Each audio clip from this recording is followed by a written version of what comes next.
Hi, this is Mike Messier. I'm the guest host of the Doomer Bloomer podcast. Producer William Summer, a great friend of mine, has trusted me to interview our guest, Tom KERESZTI. Tom, did I say your name right? Did I nail it, buddy? You nailed it. You got it right. Perfect. You can be. You cannot be a native Hungarian. Tom, is it a Hungarian name? Is that your ethnicity?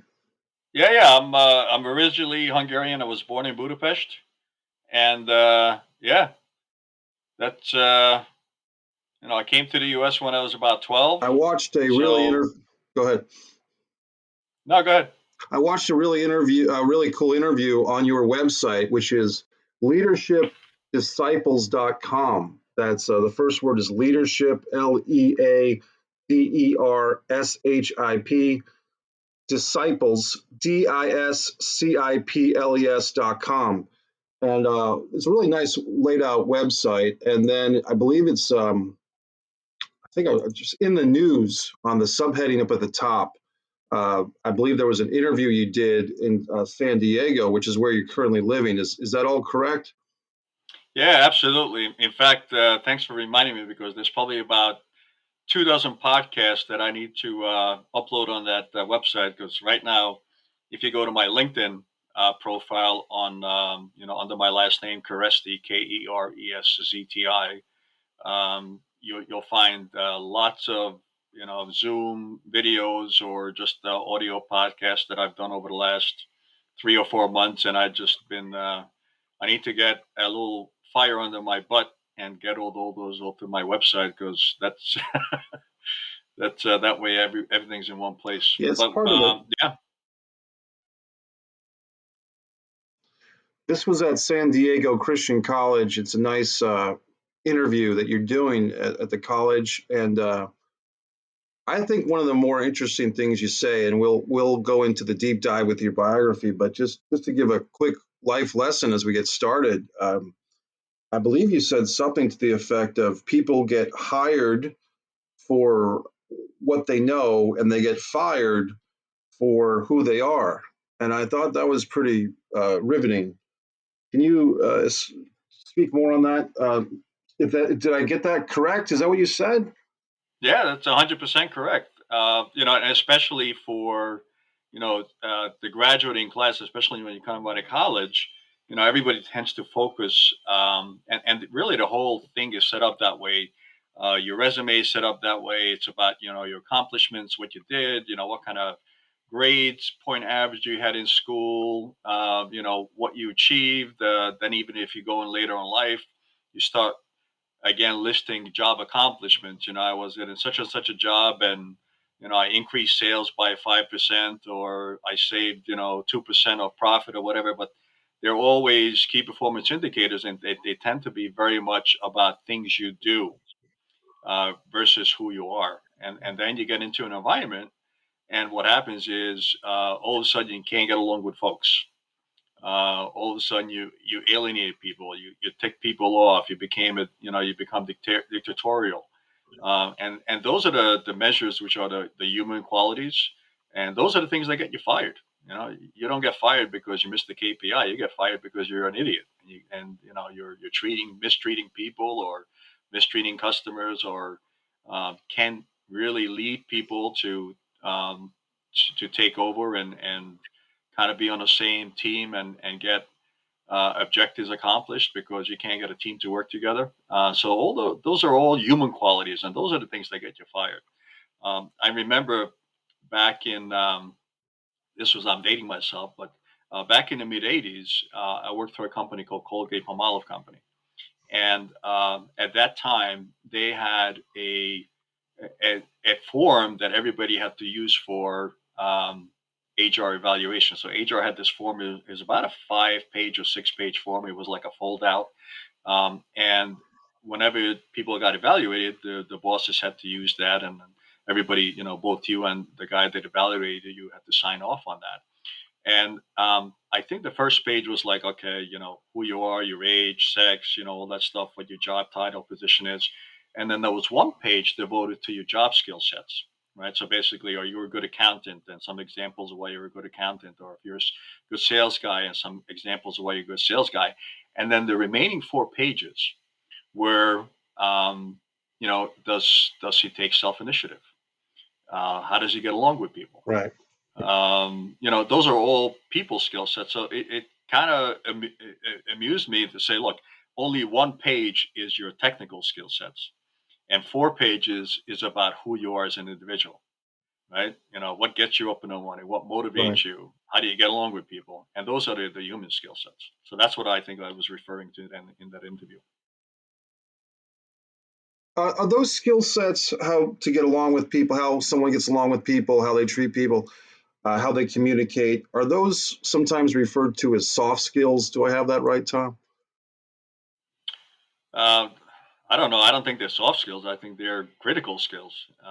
If you take, No, I'm just saying if that the. Go ahead. yeah, you could say soft skills. Some people, now there's a term. I think they call it uh, emotional intelligence is another word that Right. people use for it. So and they're all basically people skills. And you may call them soft skills, but I think they're critical. Well, I think they're critical too. My point is that the term soft skills, I think, has been used in the last several years, and if you think soft in terms of weak, that's not accurate. It's more like hard to measure skills that can't be measured until someone actually works there. You know what I mean? Until someone is actually in the business environment or the company environment, it's hard to put those skills on a piece of paper or in a 20-minute interview with human resources. But once someone's on the job and you see week after week, month after month, how are they getting along at the water cooler and in the conference room and stuff like that? That's when those things become evident, right? Yeah, I think there's a really easy way to measure it. Look, if you're successful in your job, then you probably have good soft skills, right?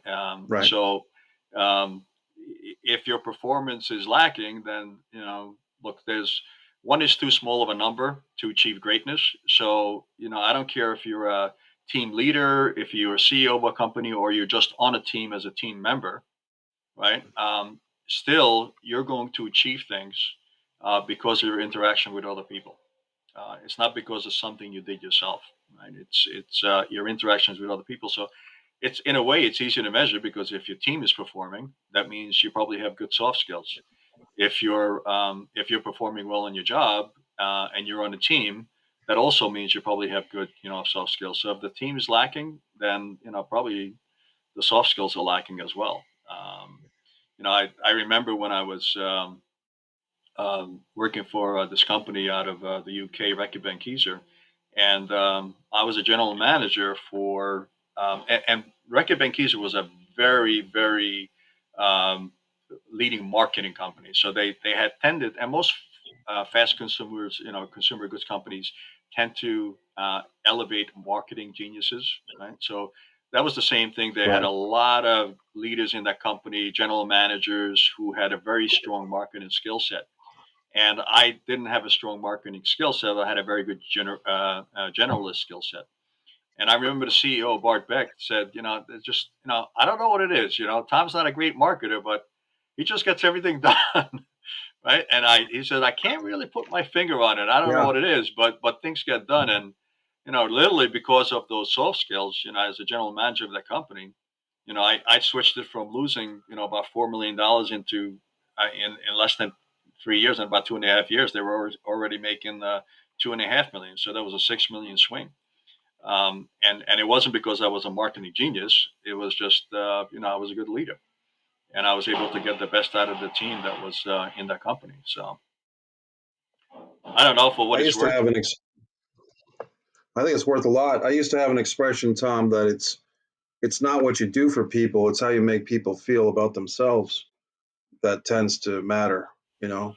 If you can make people feel like they're valued or they're important or they're intelligent, um, I work with actors a lot. If you make them feel like they're a great actor, they'll give you a great performance. If you browbeat them or come down on them, they're going to respond accordingly. And a lot of life is how you treat yourself and how you treat others. You have a great book that I want to mention, and you know, I didn't. My apologies, I didn't get into your bio because I wanted to get to one of those life lessons right away. But let's start with the book, C-Suite and Beyond. Do you have a roadmap to success? Have you ever wondered what separates you from the most successful business leaders in the world? Have you ever found yourself wanting to know their secrets so that you can experience even greater levels of success in your own life? Well, here it is. Tom Kretsky, in his new book, C Suite and Beyond, will break down what traits and experiences those at the highest level of an organization are looking for in individuals who wish to make the climb upward. He will share the 4 keys of his crucial leadership lessons from his years on the front lines of international operations. In addition, the book is filled with stories of leaders who have successfully led teams, inspirational quotes, biblical lessons, and companies who have gotten it right. If you are a C-level executive or just aspiring to be one, this book will empower you to become a better leader. So I think that's great. And the book's available on Amazon. Is that right, Tom? Yeah, Amazon, Barnes and Noble. Yeah, you'll find it. You just Google it and you'll find it in a couple of online. Some people don't like Amazon, so there's other choices out there as well. But for sure, you can buy it on Amazon. Just let me spend just 30 seconds. Something you said right before you started this, introduction. Something about said how you make people feel um, is extremely important. And it just reminded me of the story that I just shared with you, where I took this company and I flipped it about 4 million from negative 4 million to positive 2.5 million. And after 2.5 years in the expat world, which is the international executives, they bring you in to make a change, and you usually have about 2 to 3 years to make that change. So if you're not successful, you get fired in less than 3 years. If you are successful, then they want you to move on to bigger and better and do it again in a different part of the world with a bigger organization. And I was leaving, and my replacement was coming in, and so we had a farewell party for me and an introductory party to the next guy. And um, in my farewell speech, my CFO got up and thanked me. And what she said, which I'll never forget, it moved my heart. She goes, "Tom, you believed in us, but more importantly, you made us believe in ourselves." Right. And that was so key and so heartwarming for me that I was able to accomplish that. And that was a nicer compliment than anybody else could say to me. That was just wonderful. Well, it makes you think of the great sports coaches, you know, like the Vince Lombardis and the Joe Gibbs and all these mentors. Phil Jackson, you know, who always had these superstar athletes, but he had to balance their egos. And Yeah, you know, but even with people that don't have egos like that, you know, a lot of times, what's the missing ingredient from someone being successful is confidence, right? absolutely, absolutely. Your book, for those that aren't familiar with the term C-suite, can you expand upon that? I mean, that's a term that I know a lot of folks might, maybe younger people who haven't entered the business world yet, if they're still in high school or college. What is C-suite before we dig deeper into your book? So it's kind of simple because if you look at the top of the food chain in any organization, you have a CEO, you have a CFO, you have a CIO, you have CMO. So these are all the guys on top of the organization that are leaders, and they all start with a C: Chief Right, Executive Officer, Chief Financial Officer, Chief Marketing Officer, Chief Technology Officer.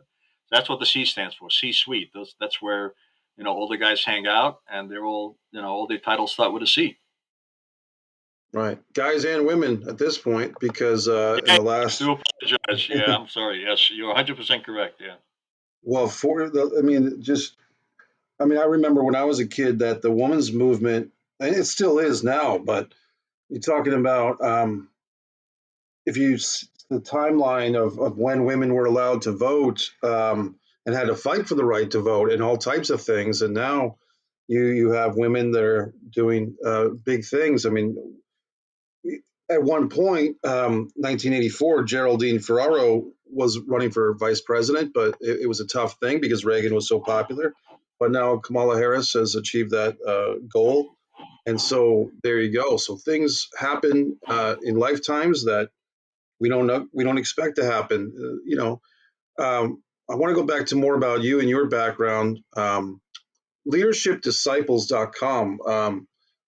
Let me ask you this as I look into your bio, Tom. How did you choose that .com name? Because that's a very powerful name for a website, for your own personal website and your professional website. How did you come up with leadershipdisciples.com to go for your online presence?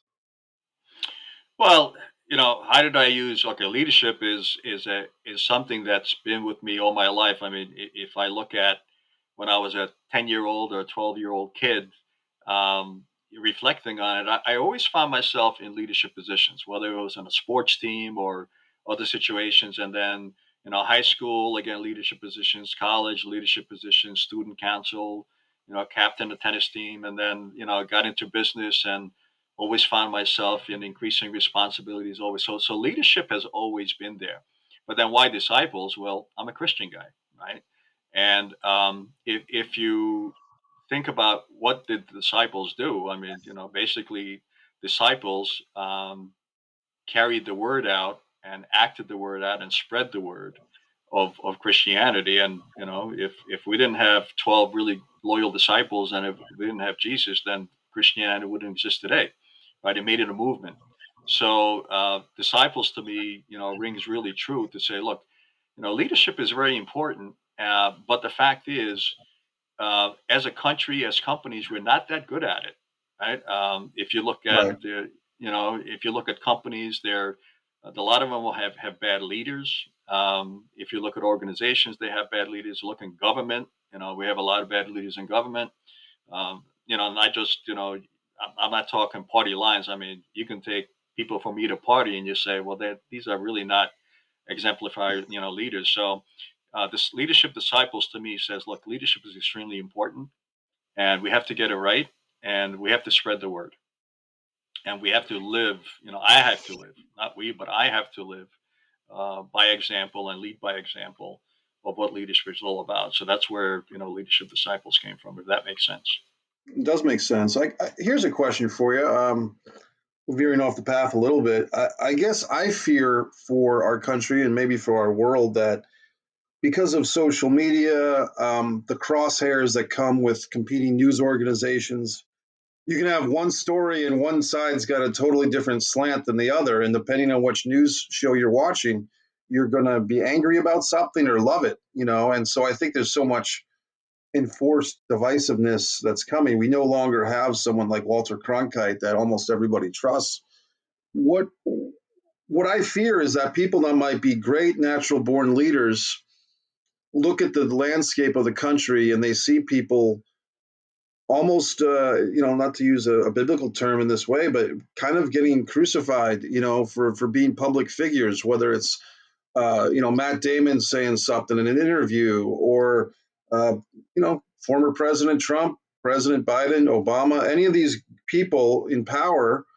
Even Scarlett Johansson is trying to get the money that she feels is due to her for a movie deal, and people are saying, well, what do you want so much money for? You already got paid, and who knows how much work she put into this movie. And my question to those folks who criticize her is, it seems like she tried to reach out to Disney before this thing went further, and so on and so forth. So my point is that to be a public figure at all, you seem to be putting yourself on the chopping block for public execution.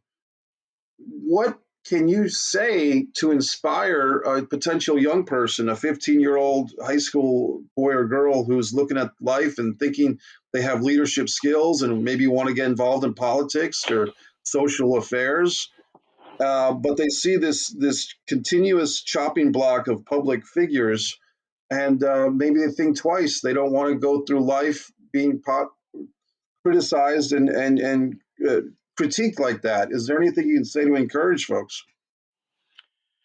Well, man, that's a loaded statement, a loaded question. I would have look two words of encouragements to them, and then I'll kind of elaborate a little bit on it. But look, number one, be yourself. Don't try to be something that society wants you to be. Don't try to be something that somebody else wants you to be. Be yourself. Know who you are, and stand firm in what you believe in and what your passion is about. Um, the second is understand absolute truth. I think that's the biggest beef I have with society today is we no longer have absolute truth. If you looked at a society 100 years, 120 years ago, maybe 50 years ago, we had absolute truth. Today we have relative truth. What is true to me is not true to you. Um, we Right. different, we basically differ on the facts. Um, so as a society, the only way I can see this getting cured is everybody gets back to the absolute truth to say, look, black is black, white is white. Yeah, there's a shade of gray in between. Not everything is gray. So just because it makes you feel good and you believe it's true, it's not absolute truth. It's just a relative truth that you think is true, because that's what your belief system is, which is very different from another person's, and that's why it's a difficult discussion in today's society, because nobody could agree on facts. In an absolute truth society, you can agree on a facts. You may differ on opinions on how to solve that, right? And then you have a healthy discussion, a healthy debate to say, okay, how do we solve that issue? But if everybody looks at everything totally different and there's no basis and no foundation of factual truth that everybody could agree on, then how do you solve anything? It gets very complicated. I mean, I think of things such as COVID vaccines and should we wear masks? Should we get vaccinated or not? I have friends that didn't want to get vaccinated that they watch the news now and they're like, oh my gosh, all these hospital beds are filled up with people, and now they're getting their vaccine after months of not wanting to. But there's so many things in the news that are so divisive, and it's just a challenge, I think, for people to agree. And sometimes, Tom, I'll be honest with you, some topics are so complicated. I find myself wavering myself on things. Things that in the morning I might feel one way. By the afternoon, if I've seen an article or a YouTube video about it, I'm like, gee, I think I changed my mind on this. And I'll give you an example from my own point of view, and it's not to be political, but I'm watching the weightlifting of the Olympics last night, and they have female weightlifting, and one of the competitors is a transgender woman, and I'm mixed feelings because I got to think that although the science and the testosterone levels are telling us that it's fair for her to compete, I just don't know. I just don't know if I can buy into that she doesn't have some type of inherent bone structure that's in her system from when she was a man that's helping her with an advantage. And I'm thinking of the unknown Olympic athlete who was born a female, who didn't get that opportunity because this individual is taking that spot. And it's what's fair to one person may come at the expense of someone else in that scenario. And those are the type of situations that I wonder, how do we get to some finite truth if the truth for one and what's fair for one person is different than what's going to be fair for someone else at the exact same time? And how do we broach that? Huh? Well, look, again, absolute truth. Stephen Covey said this many, many years ago while he was still alive. Stephen Covey said, look, we look at the world not as it is, or I'm sorry, we see the world not as it is, but as we are. Right. And what happens in today's society is people are no longer open-minded to truth, but they're looking for confirmation of their opinion. So they watch the news network that confirms what they think. They listen to people and read, articles about that confirms their opinions, and no longer people are open to differences of opinion and exchange of ideas. They're just looking to confirm that they're right in what they thought, and that's a really tough battle, and that's why I said you have to go back to absolute truth. Now, I may get I may get canceled after these comments, but look, um, I believe also because of my biblical faith that there's genetically a man and a woman. There's only two sexes in this world. One is a man and one is a woman. Um, and people genuinely believe that men can give birth to babies. It's like it's physically impossible, right? Women Right. were women are women and men are men, and we should celebrate them for their differences. Are women and men equal? Absolutely, but we should celebrate that they are different.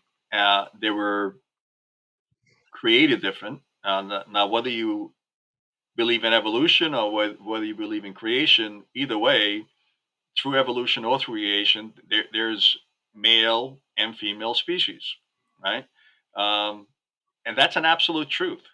That's not a relative truth. But if you basically believe it's a relative truth, and you get into this gender debate of who's a man and who's a woman, and if your opinion is that you're a woman or a man, depending on what your perception is on how you feel about it. um, well, I've never been inside that body of a person who felt like a woman versus a man. I never been in the body of Caitlyn Jenner, who was a celebrated Olympic male athlete and then became a woman. But the fact is, even after she became a woman, she wouldn't be able to deliver a child in this world, right? Because she was originally a male. So that's a perception. That's an opinion of who I am as a human being. And look, I respect that opinion, but you can't change the definition and absolute truth of a man and a woman. Now, after this, probably I got kicked off on a lot of podcasts, but No, hey, well, here's the thing. It's a complicated thing because I think people can be afraid to express an opinion that is deemed in today's society politically incorrect. I can just speak for myself that I think I've known five people that have gone under some type of change, and I would say that three of those people are seemingly happy with their choice. One person actually went back and forth, was born a man, became a woman, and went back.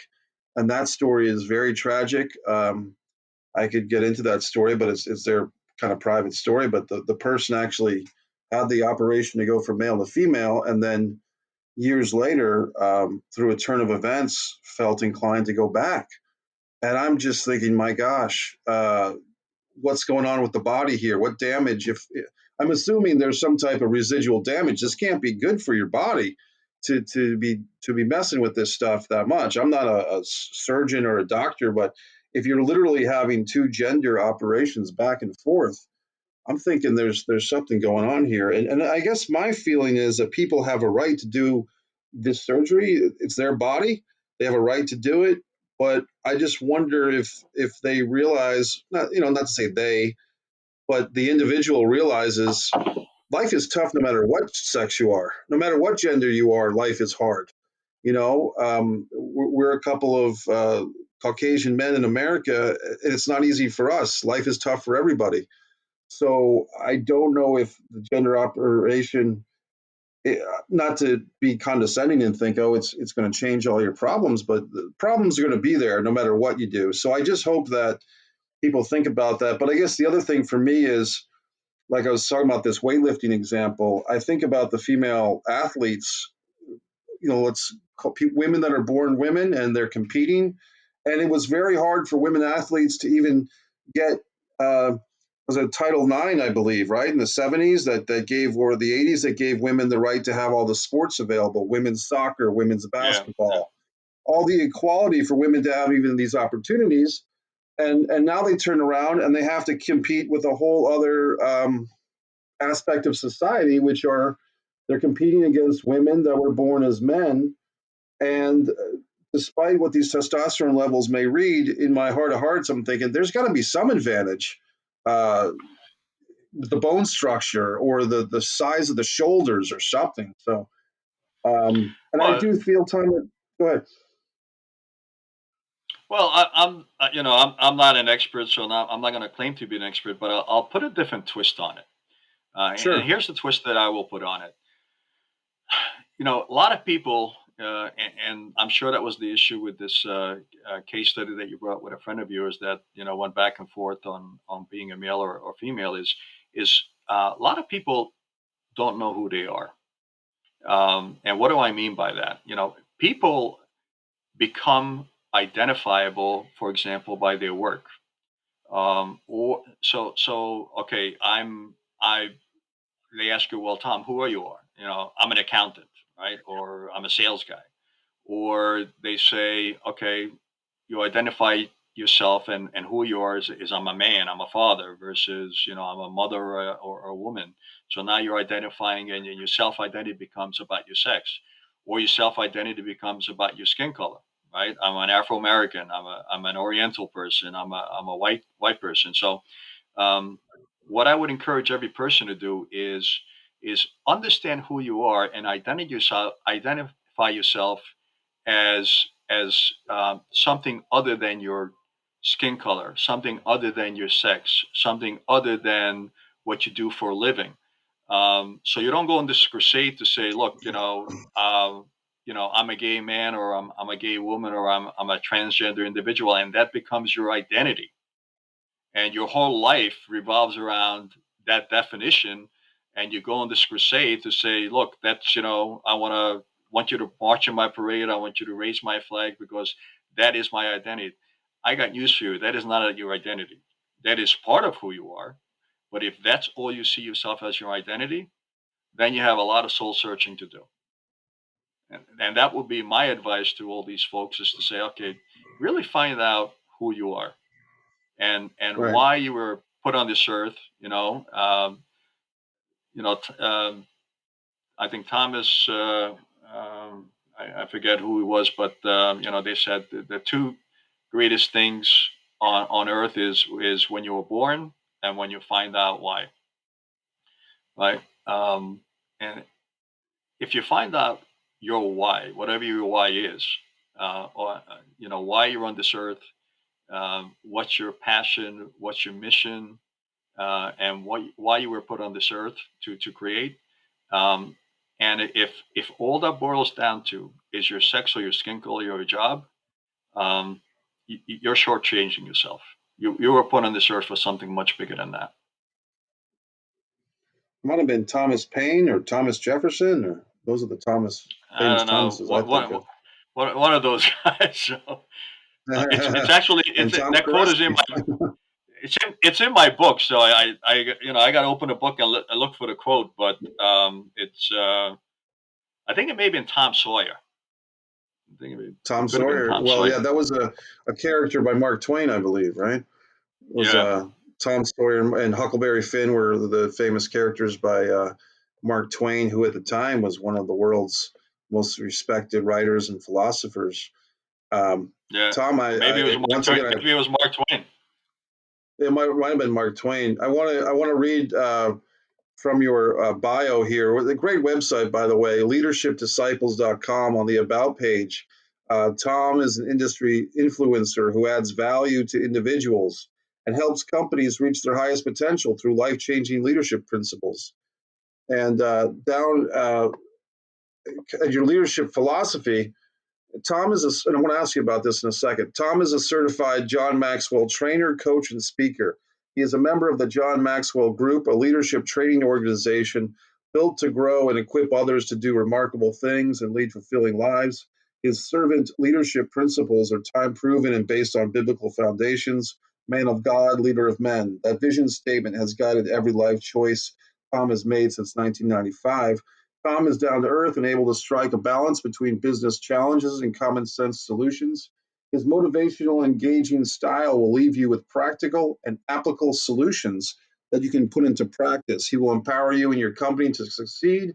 Tom is an international speaker and executive coach who has spoken before crowds as large as 2,000 people. Now, the picture on the About page, is that with you and John Maxwell? Is that the two of you shaking hands? Yes, that's one of the pictures of there. Absolutely, John is a great man. He's one of those guys that transformed Mm. many people's lives, thousands of lives, if not hundreds of thousands of lives all over the world. Very gifted speaker. very knowledgeable individual. So, and it's just been my pleasure to know him. And he is one of my mentors, directly and indirectly. So I'm just thankful for all the influence he has put on my life. And what happened in 1995? Because the vision statement has guided every life choice you've made since 1995. What happened in that year, Tom? So that's part of my personal journey. As I mentioned to you earlier, throughout observation, when I looked at my life, and now that I'm a little bit past 30 years old, Sure. and then some, right? Right. I look back at my life. I said, look, when I was 12, when I was 14, I got into these situations, and I always, when there was a gap in leadership, I always filled that gap. And in whatever situation you're in, sometimes there's a gap of leadership. And if you're a natural born leader, you're going to fill that gap immediately. And that was always my natural tendency. Whenever there was an opportunity to take a leadership role, I always did. I did that when I was 12, did that when I was 18, when it was in my 20s, 30s, 40s, 50s, etc. So leadership has always been there. And then through a series of events in 1995, I was baptized as an adult.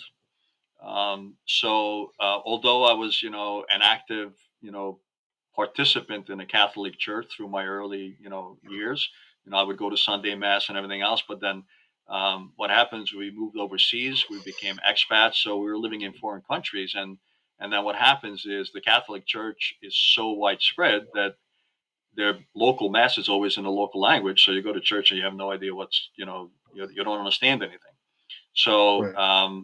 through a series of events, then I was living in overseas, and this gentleman, Bob Spiden, had an American Baptist church overseas, and we attended that church. And through a series of events, I came as an adult to accept Christ and become baptized. So from that point on, that vision statement changed to man of God and leader of men. So that vision statement, what allows me to do is anytime there's a big question or a decision that I have to make, then I put it against that vision statement.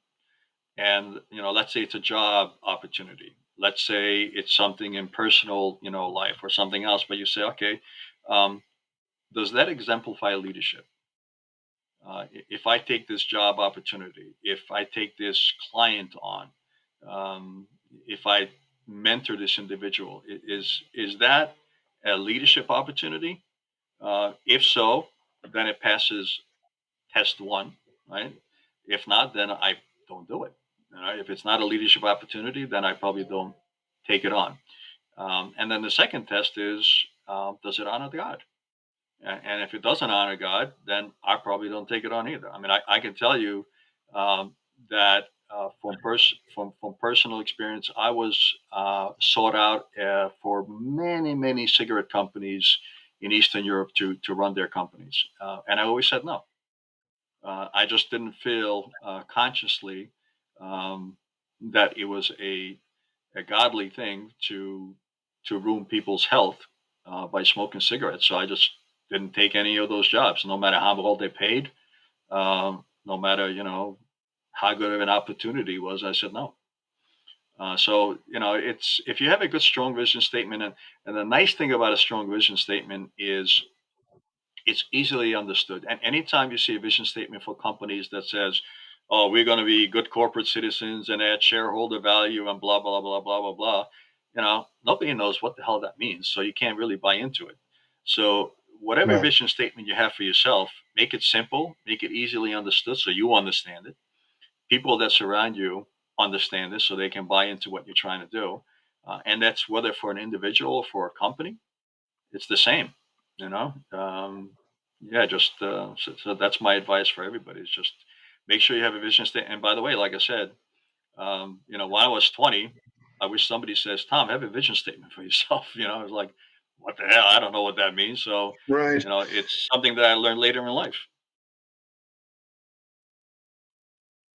I wanted. There was a term that we didn't quite nail earlier. Confirmation bias. I think that's when you watch a bunch of YouTube videos and everything that they say in the YouTube video agrees with what you already think, and then you go on Twitter or Facebook and everybody is kind of thumbs upping your shared post and so I think what happens is that we get so dedicated to our own opinion or the opinion that we're buying into that we don't want to be open-minded to someone else's opinion, which makes it so difficult to change the mind of a voter or change somebody's opinion on a social issue.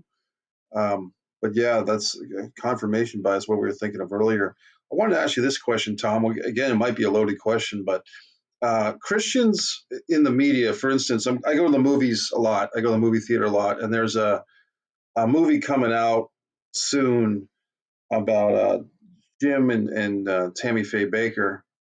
And hey, it's probably going to be a great movie. It's going to be very entertaining. It's going to have a lot of elements that are fun, I'm sure, and it's going to be a walk down nostalgia lane of pop culture from the 80s and 90s. But sometimes I wonder for people that maybe aren't born into Christian families, if they see stuff like this, they get this kind of caricature of who Christians are or who they're not, but who are using Christianity as a marketing tool for their own financial gain.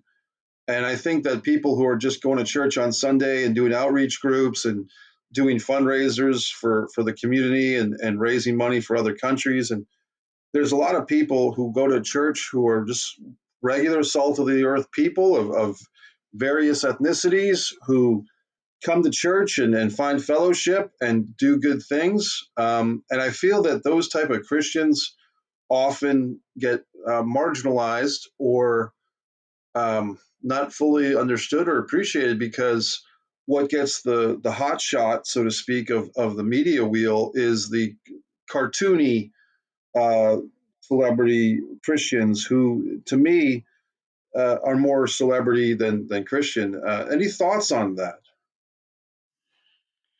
Well, look, there's an old saying, "Judge me what I do, not what I say." And look, in any profession, we hear all this bad publicity about police.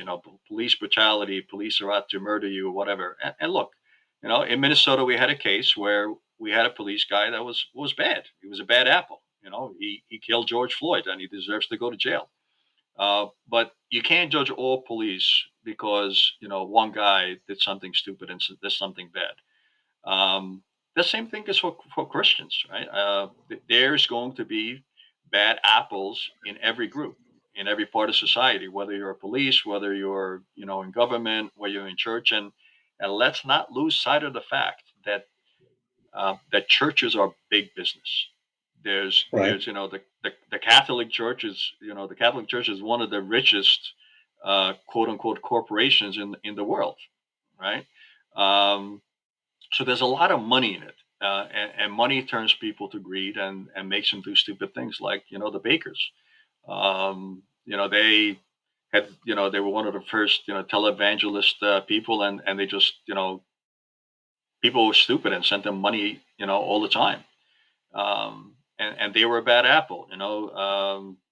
The other guy, I forgot what his name is, Stewart. He's like, oh, he got caught in a whole hotel room with a prostitute and crack cocaine. So it was like, oh, I sinned, forgive me.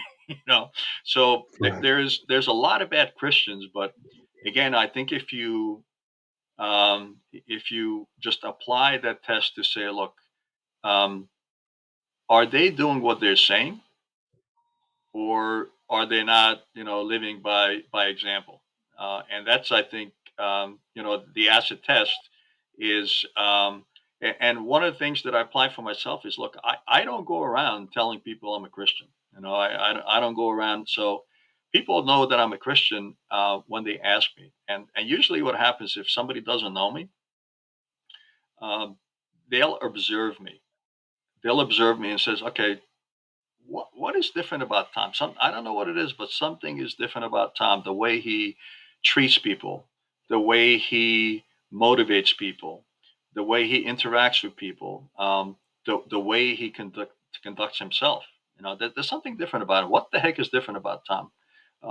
And then either by association or by a direct discussion, they'll find out that the reason I am the way I am is because I'm a Christian guy, and I believe and I practice those habits. I believe and practice those habits to say I'm a servant leader. I serve. It's not about me. It's something much bigger than me.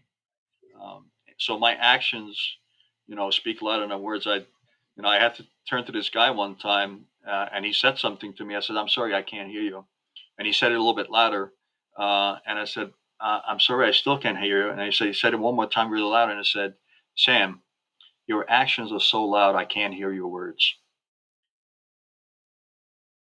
People Mm. just, observe them, see what they do, and if it matches up with what they say, kudos, good for them.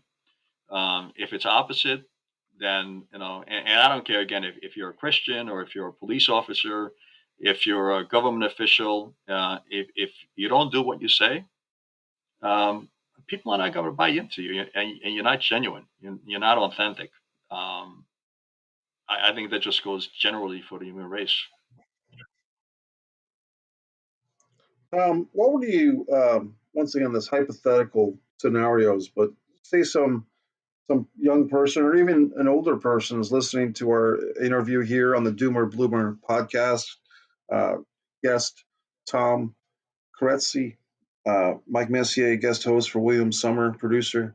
If someone's listening to this show and they're not a Christian, but they're hearing some of the things you're saying and say, "Hey, I'd like to check this out," but maybe their family or their direct friend peer group is not Christian and they don't know what to do next. Do you have any suggestions for that hypothetical listener? Look, there's two things they can do. I mean, there.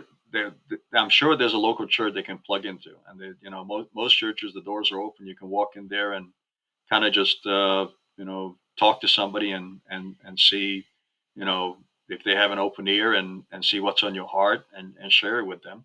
The other one is, the best manuscript for mankind. It's called the Bible. Get yourself a version. The new international version or the new reader's version is probably the easiest ones to read. So definitely don't get the King James version because then that's impossible to read. But pick up a book and start reading it.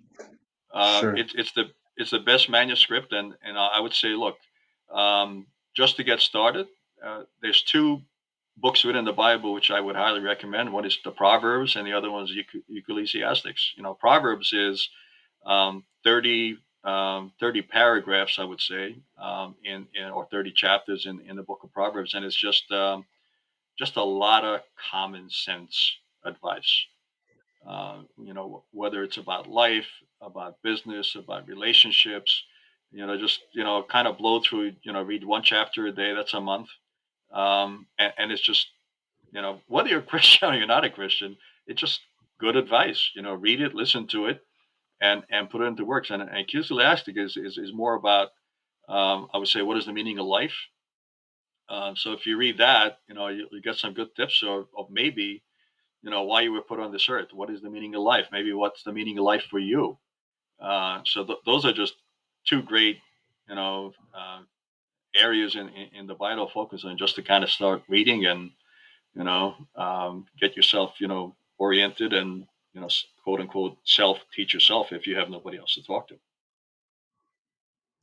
There's also a lot of churches that have seminars or speeches online, so you can find that easily enough. I mean, there's a lot of stuff out there, and I've noticed in going to different churches over the years that there's been kind of a movement for more, I guess you'd say, contemporary music or more of an upbeat feeling, less rigid, I guess I would say, in some churches.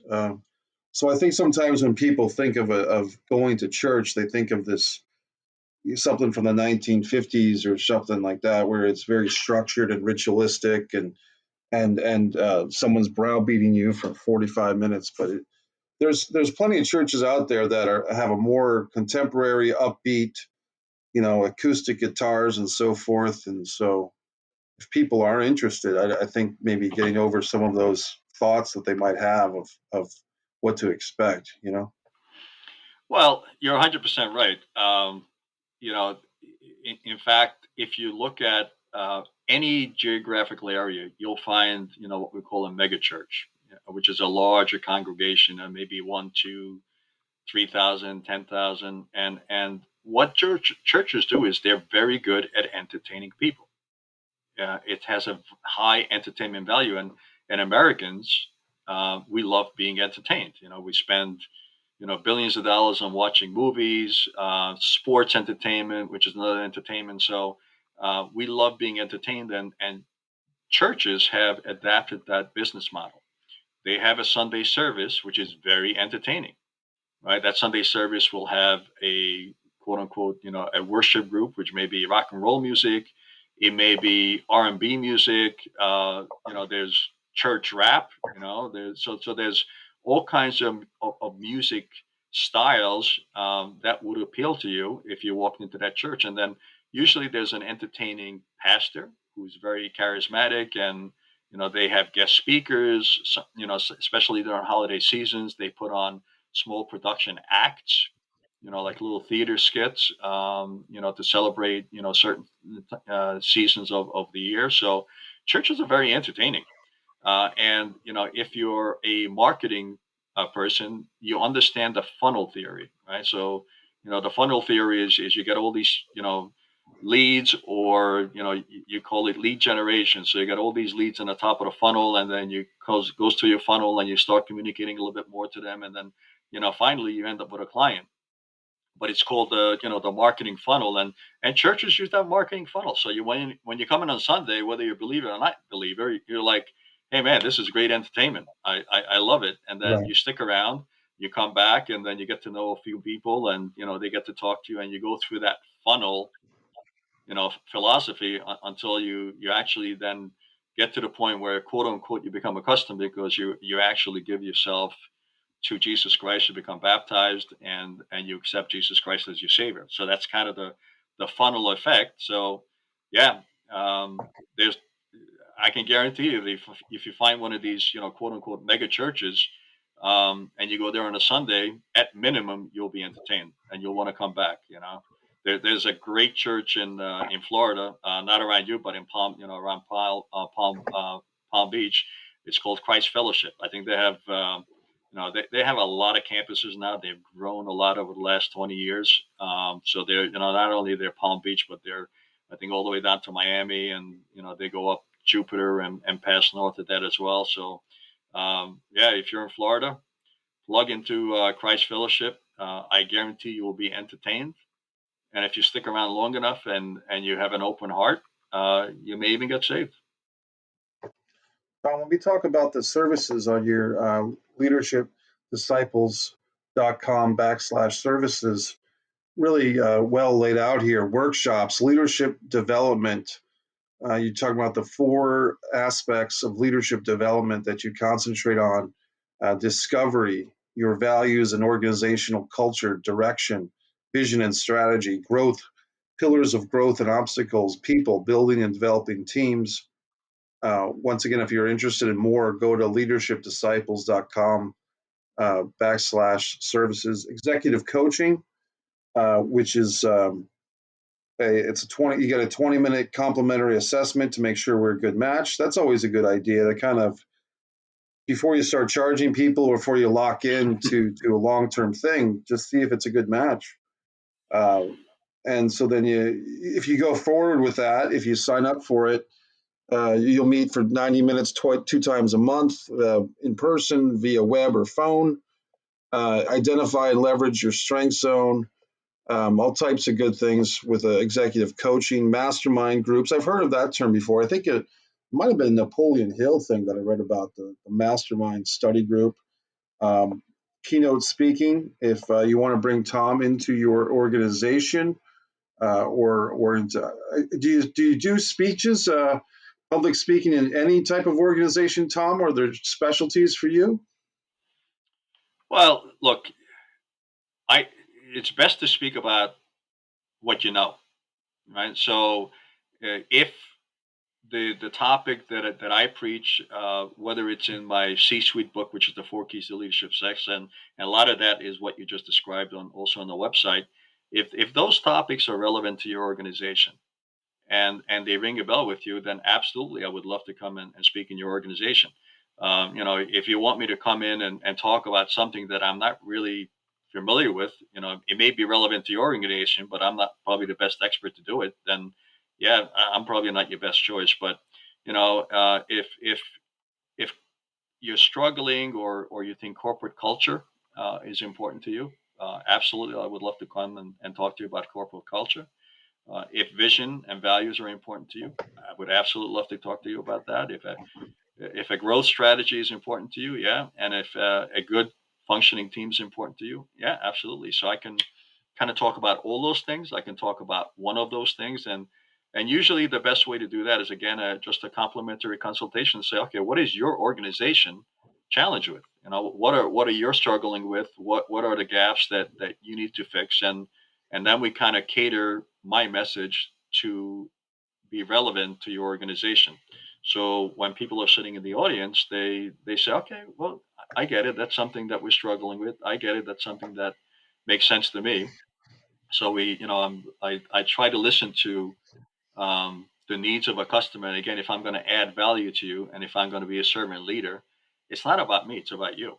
Right. It's about your organization. So, how do I serve your organization? How do I add value to your organization? And once I understand that, then I can deliver something that's meaningful and impactful for your organization. Tom, let me, as we wrap up here, is there anything that I failed to ask you that maybe you had on the tip of your tongue that you want to say to anyone that's listening? Go right ahead, please. Yeah. I Whenever somebody asks me that, and if we haven't touched base on it, the answer I usually use is this one. Um, Imagine you have three circles. It's called a Venn diagram, and then the three circles intersect and they overlap. And in each one of those circles, ask yourself a question. So the first question is, who am I? The second question is in the second circle, what am I passionate about? And the third question in the third circle is what am I good at? So for me, as an example, right, who am I? I mentioned to you that I'm a servant leader. What am I passionate about? I mentioned to you that I love adding value to people. I love people, and I love making people better. I love making organizations better. And then what am I good at? I'm pretty good at mentoring and I'm pretty good at leading. So the beauty of those three circles and answering those three circles is I can take that to any part of my life. I can take it to work, a sports team, family. I can mentor my kids or I can mentor my employees. I can serve my family. I can serve my company. I can add value to my customers and my suppliers. So that formula works for me anywhere in my life, and I don't become schizophrenic to say I wear one hat at work and one hat in personal life or one hat whatever situation I'm in. So I'm consistent no matter what I am. Now, if you know the answers, and you may not know the answers to these questions, I didn't know it right off hand. I didn't even know even to ask those questions until later in life, and now I have the answers. Uh, where those three circles intersect, where you should be, that's your sweet spot. That's where you should be living your life. So I know, for example, a lot of people doing a job that they don't like. They do it for the paycheck. They're not passionate about it. They just show up 9 to 5 and punch the clock. I know people that think they're good at things, but they're actually not that good at it. Nobody kind of told them, but they think they're good at it. But if you answer those three questions honestly and you live your life where those three circles intersect, you will be successful. Um, a caveat to that is if you can actually find a market to pay for that, you will be very rich. Hmm, there you go. Tom, how can people find you? We mentioned several times leadershipdisciples.com, which at the top of the webpage, they even have your phone number, your email address, several social media links, but leadershipdisciples.com. Is there, looks like you have a YouTube page. Is there anything else you want us to know about for online presence before we wrap here, Tom? No, no, you've. By the way, thank you so much because Usually podcast, I have to force, to say something about the book, but I kudos to you, man. I tip my cap to you. You did a lot of background checks on me, and you read a lot of stuff from my website and from the book. So thank you so much for making that, raising that awareness for this listening group. Look, the easiest thing is I've been blessed and cursed with a last name. It's Right. it's a very unique last name, KERESZTI. I mean, if you Google KERESZTI, you'll have me and my sister. My sister's an MD up in Boston, and it's me. I mean, those are the two people you'll find. So just look for KERESZTI, and you'll find my LinkedIn, my Facebook, my book on Amazon. It's easy to find me. My website, if you want to reach out to me, absolutely. And I look forward to hearing everybody from everybody on this the webcast. And if you just got one golden nugget or maybe two golden nuggets from our conversation here, then it's been a blessing to me, and I hope it's been a blessing to you. I've had a great time talking to you, Tom, and I share with you the whole Amazon publishing because I've got my own book on there, a novel, A Distance from Avalon, When the Dying and the Dead Awesome. Reunite, gothic horror that I wrote. So it's great that we have these tools. I know you said that Amazon's a little controversial for some folks, Tom, but for me, it's very empowering to have a tool like Amazon where you can publish your own book and not go through the hoops and ladders and send out a bunch of query letters to different publishing companies. So, have you had a good run with Amazon? You think is that something you like, or is that something that you're still the jury's out on that for you? Well, Amazon is one distribution channel. HarperCollins is the one that published my book, and I kind of got my first. The book is relatively recent. I launched it, I think, November. Came out November, December 2020. So it's not that long. It's out there. It's only about 6, 7 months. And I said, well, look for a first time published author. How am I doing in sales? They said, well, you sold more in the first quarter than most people sell in a year. So I said, that's good That's news. gonna feel I don't good. know. I don't know if that's because of Amazon. I don't know if it's because the podcast. I'm sure all that stuff has to do with it. I try to be on several podcasts each week, so I'm sure it's a combination of many things. But I'm blessed, and yeah, And what kind of doctor is your sister up in Boston? I'm just curious because I just moved from New England. So what type of work is she in as far as medical? she's OBGYN. Yeah, it's important stuff. She actually Very delivered my important. middle daughter. My middle daughter's Nicole, and my sister delivered my middle daughter. So that was a family event. Well, I don't know if you can mention it. You said you have three kids, right? Is it three or four? Three, Three daughters. all Yeah, girls. Yeah. and there and what's not to prolong the question too much, but how you're in San Diego, California. I hate to bring up the topic because but it's kind of a downer. But how has San Diego been doing now with the worldwide situation we're in? Are people starting to get out and about, or are people still staying home? Is it a mixture? Where does San Diego stand on that radar, Tom? I think it's pretty open. I think for a while, all of the United States, including San Diego, was kind of shut down, and people were home. They were kind of scared to go out, and then it started to loosen up. But right now, it's wide open. Restaurants are open, ball games are open. People are going to see the Padres.